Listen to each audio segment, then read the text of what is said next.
सो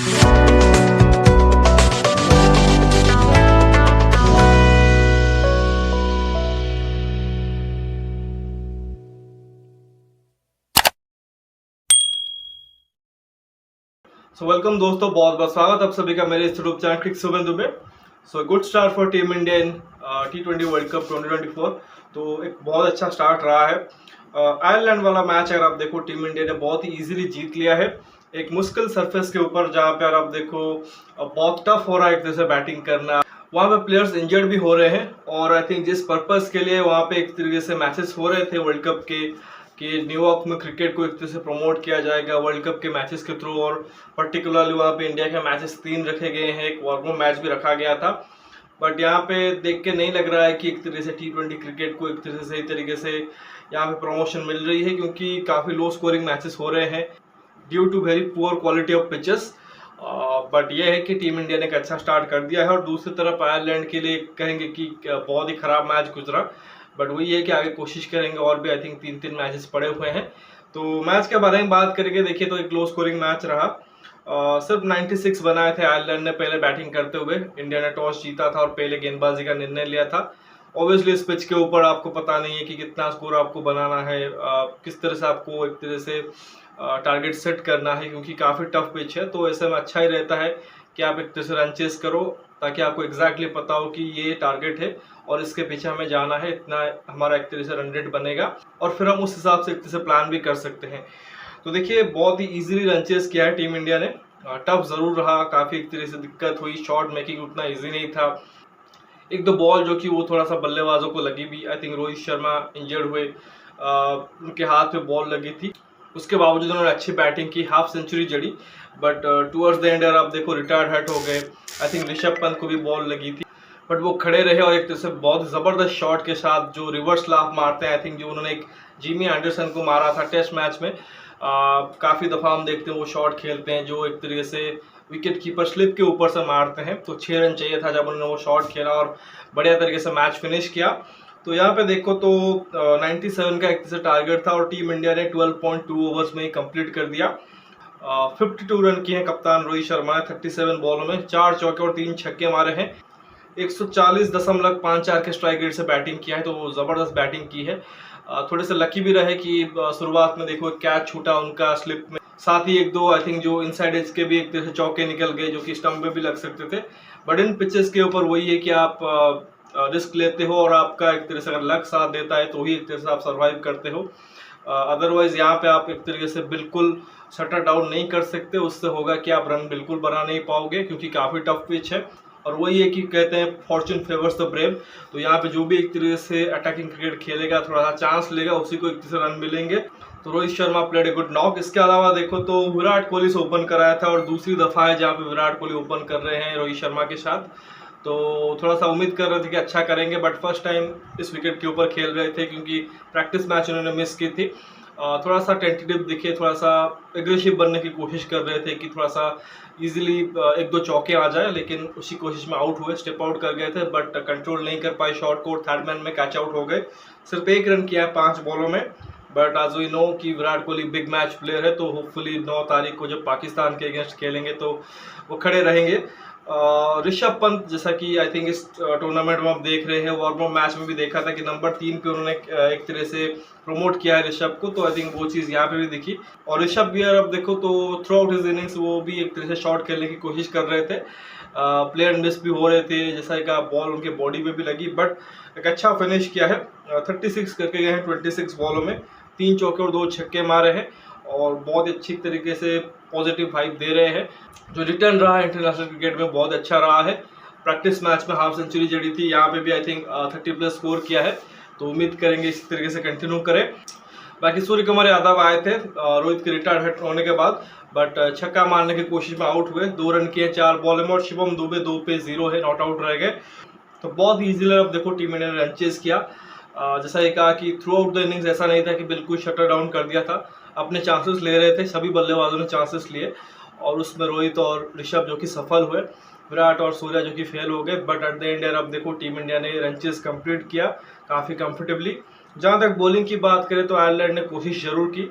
mark एडार ने 4 में 27 run दिए हैं, 1 विकेट लिया है विराट का, रोहित का भी विकेट मिल सकता था बट वो कैच छूट गया था सेकेंड स्लिप में। इसके अलावा जोशुआ लिटिल 4 में 42 पड़े हैं इनको। इस पिच के हिसाब से काफ़ी खराब गेंदबाजी की है, काफ़ी शॉर्ट ऑफ लेंथ एक तरह से गेंदबाजी कर रहे थे, फुल टॉसेस भी डाले हैं। तो आई थिंक जिस तरह से मार्क एडन ने प्रेशर डाला उसको उन्होंने एक तरह से रिलीज कर दिया। बाकी बैरी मैकर्थी 2.2 ओवर 18 रन दिए हैं।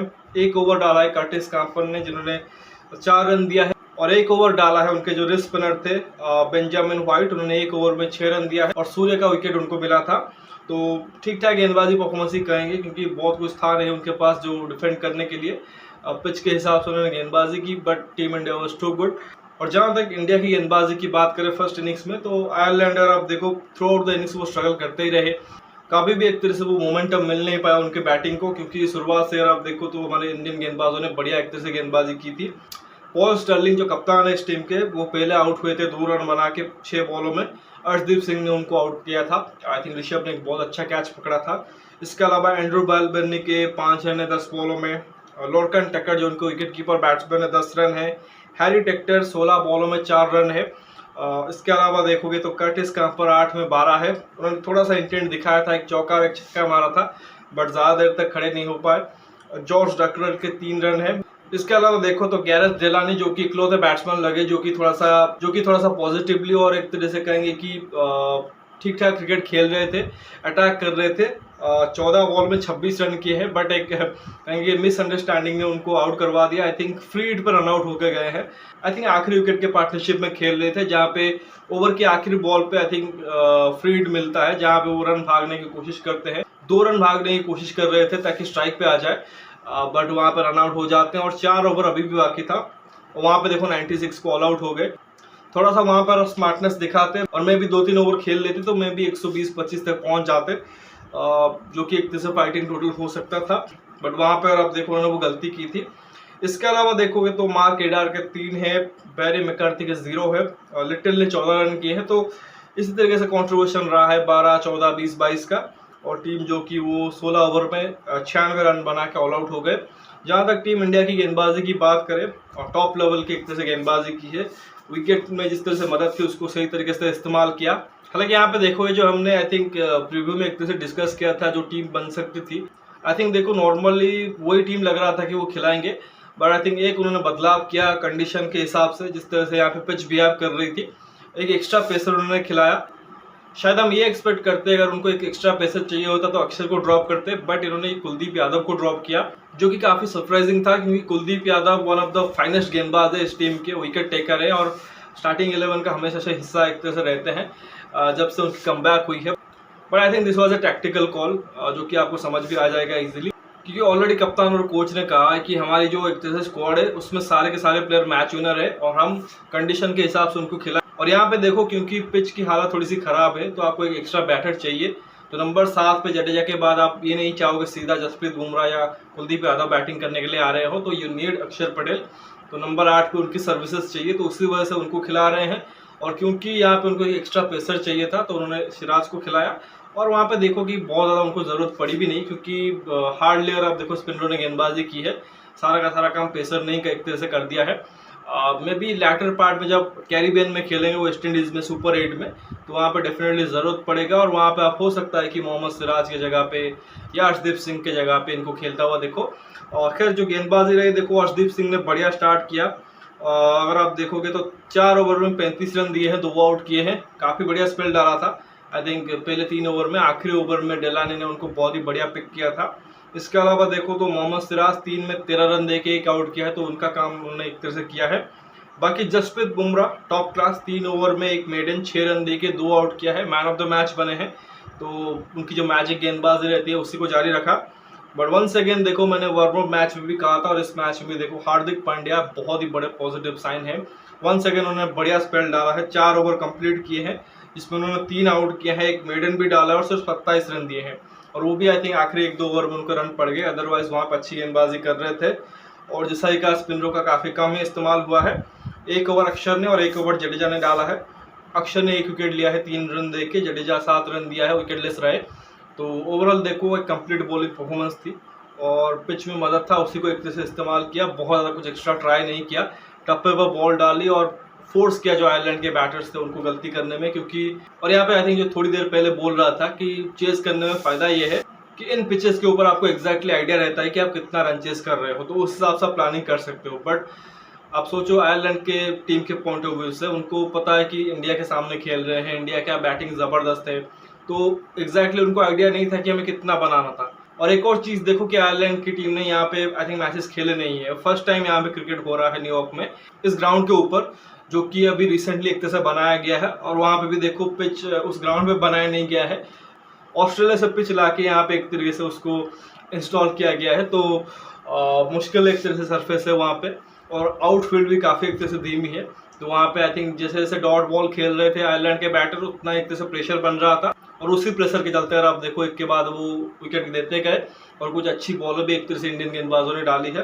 तो ओवरऑल देखो एक बहुत अच्छी चीज टीम इंडिया के लिए। अब 9 तारीख का इंतजार रहेगा संडे का, जब इंडिया पाकिस्तान का मैच होगा, और वो भी इसी वेन्यू के ऊपर, और ये मतलब बहुत ही मज़ा आएगा। मुझे लगता है कि 120-30 में आई थिंक एक ज़बरदस्त एनकाउंटर हमें देखने को मिलेगा, क्योंकि दोनों टीमें उस हिसाब से है। और आप देखो दोनों टीमों की गेंदबाजों की, तो टॉप क्वालिटी गेंदबाजी है। इनफैक्ट मुझे लगता है कि पाकिस्तान को आप स्लाइटली दे सकते हो, जो उनके पास एक तरह से रफ्तार वाले गेंदबाज है, और जिस तरह से उनका एक तरह से परफॉर्मेंस इंडिया के अगेंस्ट रहता है, बहुत ज़्यादा एडवांटेज तो मैं नहीं दूंगा। बट आई थिंक जो रिसेंट टाइम्स में हमने देखा है कि जैसे शाहीन शाह अफरीदी हो गए, इवन मोहम्मद आमिर हो गए, थोड़ा सा उन्होंने तंग ज़रूर किया है हमारे टॉप ऑर्डर बैटर्स को, स्पेशली रोहित और विराट को।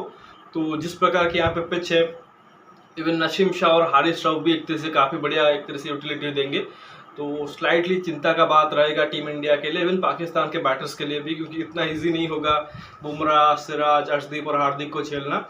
आई थिंक डिपेंड ये करेगा कि कौन सी टीम ज़्यादा बेहतर बैटिंग करती है, और उस मामले में मुझे लगता है कि इंडिया को काफ़ी बड़ा एज है, क्योंकि ज़्यादा बेहतर बैटिंग लाइनअप है इंडिया के पास। और दूसरी चीज़ ये है कि इंडिया ऑलरेडी 2 मैच खेल चुका है इस ग्राउंड के ऊपर, वार्म अप मैच और फिर एक जो लीग मैच है आयरलैंड के अगेंस्ट, जबकि पाकिस्तान शायद पहली बार उस ग्राउंड के ऊपर खेलेगा, तो उनके लिए ज़रूर दिक्कत होगी। वो अपना पहला मैच डलास में खेलेंगे, जो कि एक तरह से बेटर विकेट है, वो होस्ट यूएसए के अगेंस्ट खेलेंगे, तो इंतजार रहेगा वो बड़े बैटल का जो मदर ऑफ ऑल क्लाश है। तो लेट्स सी कि आगे किस तरह से मैचेस होते हैं। बट टीम इंडिया को मोस्ट इंपोर्टेंटली बहुत अच्छे 2 पॉइंट्स मिल गए हैं। बाकी इंडियन टीम तो यही उम्मीद कर रही होगी कि ऐसे एक तरीके से वो आखिरी मैच जो कि आई थिंक 12 तारीख को यहाँ पे है न्यूयॉर्क में, वो खत्म हो और वो अदर वेन्यूज पे जाएं। आई थिंक फ्लोरिडा में आखिरी मैच है कनाडा के अगेंस्ट, आई थिंक 15 तारीख को वो है। और फिर अगर हम सुपर 8 में जाते हैं, जो कि डेफिनेटली जाना चाहिए, तो वहाँ पे कैरेबियन में आई थिंक वहाँ पे बारबाडोस, एंटीगा, वहाँ पे मैचेस होंगे। तो लेट्स सी आगे क्या होता है। तो फिलहाल इस वीडियो बस इतना ही। आशा करता हूँ कि वीडियो ज़रूर आपको पसंद आएगा। वीडियो को लाइक ज़रूर करिए और साथ ही चैनल को सब्सक्राइब और शेयर ज़रूर कर दीजिए दोस्त तक। बाकी कमेंट सेक्शन में अपना राय रख सकते हो पिचेस के बारे में, स्पेशली इस न्यूयॉर्क के पिच के बारे में, साथ ही टीम इंडिया के इस परफॉर्मेंस के बारे में। बाकी आपको ये वर्ल्ड कप कैसा लग रहा है अभी तक, उसके बारे में ज़रूर बताइए। नोटिफिकेशन की घंटी दबा लीजिए ताकि हर एक वीडियो की अपडेट आपको टाइम पे मिलती रहेगी। मिलते हैं अगले वीडियो में, तब तक धन्यवाद। जय हिंद।